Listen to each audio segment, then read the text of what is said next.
So as we finally see an uptick in volume on Opensea, we're starting to see influencers on Twitter claiming that we are in a new NFT bull market, and also people on YouTube making videos saying that the bear market is over and we're in a new NFT bull market. So let's take a look at the volume first. So this is the daily volume on Opensea, which is the largest NFT platform for Ethereum-based NFTs. And you can see here since the 1st of February, things had been in decline, and then March has been pretty quiet so far. Actually, if you go back to my previous videos, it looks like these guys have changed these graphs a bit, because I think February the 1st was the peak month at some point. So maybe they've changed the way they've calculated their figures. But either way, you can see the clear downtrend throughout February, excluding these few peaks here, and then a very stale, stagnant market. And anyone that's been in the NFT space the past couple of weeks will know how painful or slow it has been with the market the way it's been. But the past kind of 4 or 5 days, we've seen this pick up in volume, and the bars do look very healthy. But I don't believe that's the full story. I think this is a bit of a trap for people with smaller budgets that are buying the NFTs that drove this whole market in the first place. So let me explain my thinking. So let's go over to Twitter first, as I want to share a post with you guys. If you're not following me on Twitter, follow me at Darren the DJ. That's where I post all of my crypto calls. And also, because the YouTube spam bots are just ridiculous, that's the place to interact with me. So don't worry about commenting below. You can hit the like button, of course, but don't waste time commenting because it gets drowned out by the spam bots. So come and talk to me on Twitter instead. So what's been happening? Well, actually, this tweet here is what I want to cover in this video. All these influencers circle jerking over BAYC and Apecoin, while their followers struggle to scrape together another 0.1 ETH to mint the whitelist they've spent the last 2 weeks grinding for. And anyone with a smaller budget knows exactly what I'm talking about.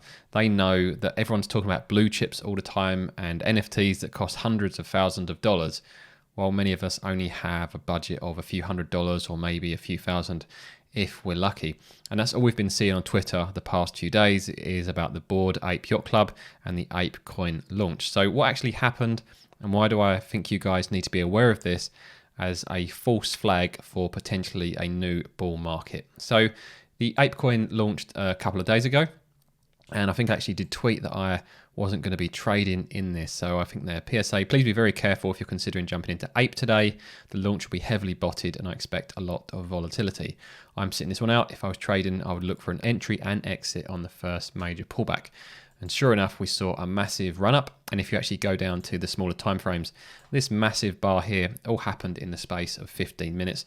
And I've seen this before with launches. Most normal people that aren't using bots lose a lot of money in this 15 minutes. So a good entry would have been this initial big pullback. So if I was trading, this is when I would look to have gotten in. And then there was another good run up, and now we're slowly coming back down. Now, where we'll find support, we will wait and see. But you can see this is how the Apecoin launch went. Now, why is this important to the NFT market space as a whole? Well, let's go into some of the figures.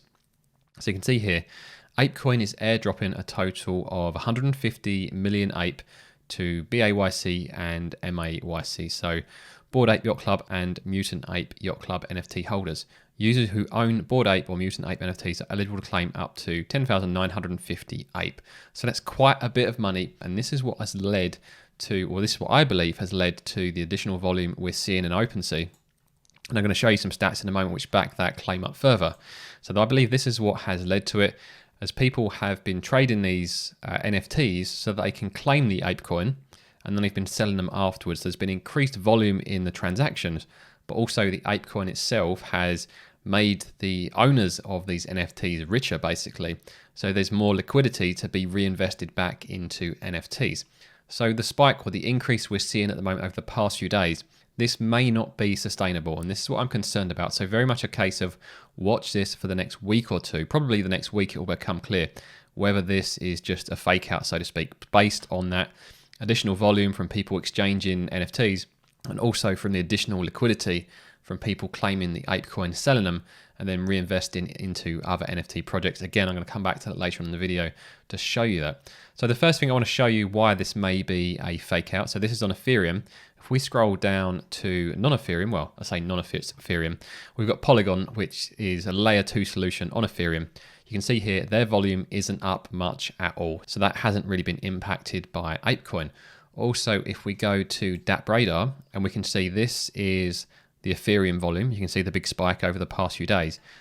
But if we go to Magic Eden, which is the largest NFT platform on the Solana blockchain, you can see here things have barely moved. So there's been this additional volume and liquidity gone into the Ethereum blockchain from the Apecoin drop, but it's not filtered across to Solana yet.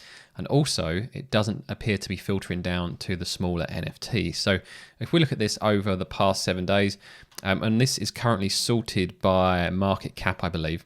So let's scroll down. So a lot of these are up over the past 7 days. So basically people are claiming the Apecoin from their Mutant Ape Yacht Club or Bored Ape Yacht Club, or say that's not the one, but the Bored Ape Yacht Club NFT.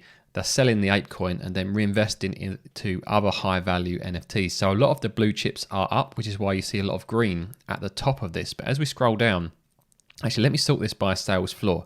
If we scroll down to the lower volume one, so you look how much green we've got at the top. If we scroll down to the lower price ones, you'll start to see there is a lot more red going on in these NFTs. And that's what we're seeing at the moment is a lot of the smaller projects are still pretty much doing nothing. Projects are still struggling to mint out, and very few projects are really pumping post-launch. And a great example of that is the Broski's NFT, which I tweeted about last week. Looked really strong. Then volume completely dried up. And actually I can show you, let me take it over to NFT Nerds so you can see this in a bit more detail. So here we are on NFT Nerds, and this is the Broski's NFT. And I actually tweeted about this as I did buy one last week. And you can see here, it looked quite good. The graph was looking quite strong. And as we approached reveal, we were seeing a nice pickup. And then when we actually launched, it continued to pick up. Now, normally, sorry, when I say launch, I mean reveal. When it actually revealed, prices normally really drop off. But for the first kind of hour or two, things really picked up. And I think I got in and was up about 0.1 or 0.15 ETH and was going to hold it a bit longer. But then volume just completely disappeared. It was the first time I've seen volume dry up on an NFT so quickly. You can see here the big gaps we're seeing in the volume. That's not to say this is a bad project, by the way, especially as one of the things that interested me was the huge holder count for the supply. You know, over 80% holders for this. So really, really good from that perspective. And seeing a post-reveal pump as well, it looked really strong. But then the volume just disappeared, and everything that happened over the weekend with BAYC and the Apecoin didn't have any impact on this. So my overall takeaway from this video is, yes, volume is up and there is more liquidity available to the people that basically already had money in the first place, let's be honest. But very little of that is filtering down into the smaller NFTs. So yes, you might see some of the blue chips go up. You might see more volume and liquidity going into those blue chips. But the smaller NFTs seems to be really struggling still. So if those are the type of NFTs that you're trading at the moment, I would caution, be very careful with the NFTs you're getting into until we start to see more of a sustained increase. So watch this very carefully over the next week or two to see how this volume plays out and wait for a sustained increase before starting to get involved in those smaller projects again, when hopefully they should start to mint out and it will start to be possible to make easier returns than it currently is at the moment. So that's my take on the market at the moment. If you're not following me on Twitter, follow me at Darren the Degen. If you found this video useful, make sure you hit the like button. And if you want to hear more from me, subscribe to the channel, and I'll see you guys in the next video.